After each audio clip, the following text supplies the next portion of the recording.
Have you ever wondered if there are entire lost worlds hidden just beneath our feet? Well, in this explainer, we're going to dig into how incredible technologies, from satellites to AI, are uncovering whole cities that have literally vanished from the face of the Earth. It really sounds like something out of an adventure movie, doesn't it? Finding a place that's been completely erased by time, maybe buried under layers of soil, or even swallowed whole by a jungle. But what if the map to these places wasn't on the surface at all? What if all the clues were hidden just beneath? You see, the biggest problem for anyone trying to find the past is that it doesn't always leave behind obvious clues. Time, nature, and, well, us, we can wipe a settlement clean off the map, leaving almost nothing for the naked eye to see.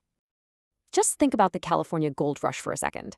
Towns would explode into existence almost overnight, just full of life and chaos. But as soon as the gold ran out, poof, they could disappear just as fast, eventually becoming nothing more than an empty field. So, if you can't see it, how on earth do you find it? Well, for a very long time, the only answer was to dig. But that's incredibly slow, it's expensive, and here's the kicker, it's destructive. You literally have to destroy a site piece by piece to understand it. But now, modern surveying has completely changed the game. It's fast, it's non-destructive, and it lets us see things on a massive, massive scale. So the first huge leap forward came when we learned how to see underground using something called geophysics. Honestly, this technology was the original game changer. Okay, so here's the really clever part. Geophysical surveying doesn't actually look for buried objects, like a treasure chest. Nope. It looks for changes in the soil itself. It's a way of mapping what's under our feet simply by measuring these tiny, tiny variations in things like magnetism. Now, there are a few ways to do this, but two of the most common are magnetic and resistivity surveying. Magnetic surveying is way faster, and the data is usually easier to read. The downside, it can get all messed up by modern stuff like power lines. Resistivity, on the other hand, which measures electrical flow, is slower, but it doesn't care about that kind of interference. But you might be asking, why does magnetic surveying even work? Well, it turns out that human activity is fantastic at messing with the magnetic properties of soil. When you light a fire in a hearth over and over, the heat actually makes the soil more magnetic.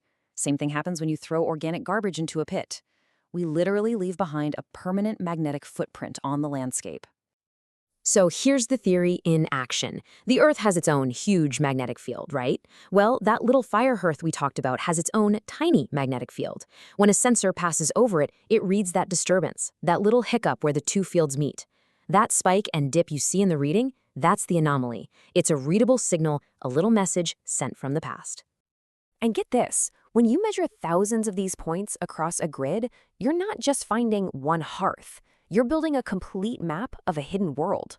This image you're looking at isn't a drawing. It's a magnetic map of the big Hidatsa village. Every single dark spot is an anomaly, a hearth, a storage pit. And it perfectly outlines the homes of a town that vanished centuries ago. It's just incredible. But as powerful as geophysical surveys are, the next leap forward is even bigger. We are now deep in the age of the AI revolution. And for archaeology, it's acting like a massive force multiplier. You see, AI isn't just about doing the old things faster. It's about doing entirely new things. It can sift through these enormous data sets from satellites or from LiDAR, which is basically like radar but with lasers, and it can spot patterns that would be completely impossible for a human team to find in 100 lifetimes. And it is being used for everything. Seriously. AI is finding hidden sites from space. It's automatically classifying thousands of pottery shards. It's helping decipher 5,000-year-old languages, virtually putting shattered artifacts back together. It's even analyzing human remains for clues about ancient health. It is touching every single part of the field. So, to put this in perspective, when researchers used a deep learning model to find ancient reservoirs in Cambodia, it cut down the manual mapping work by up to 90%. That is just a ridiculous leap in efficiency. And it's not just fast, it's unbelievably precise.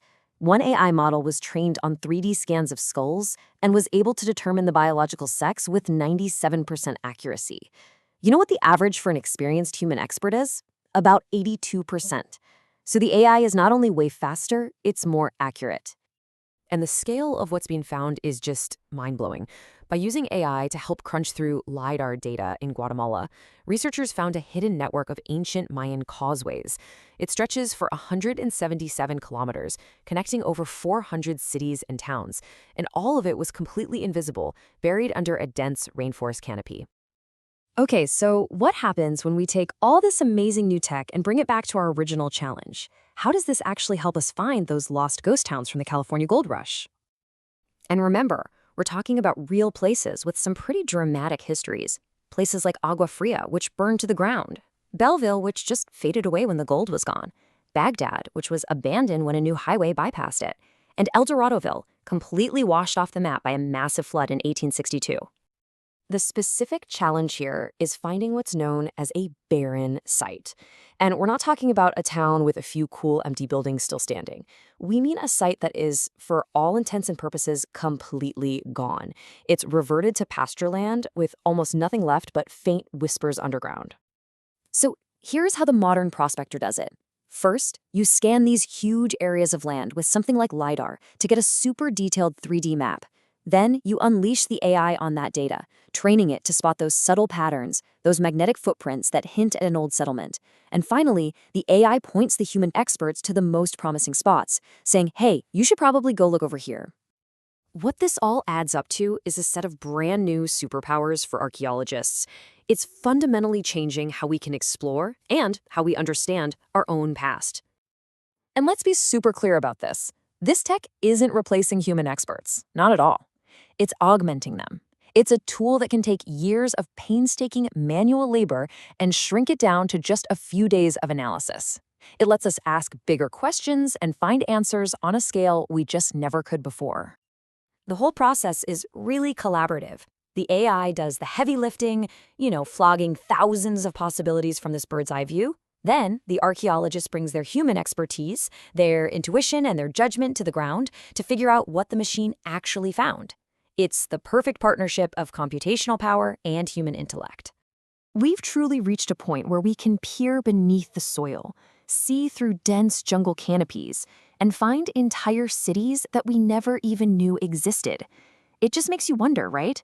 With these incredible new eyes, what other lost chapters of our own story are just sitting out there waiting to be read?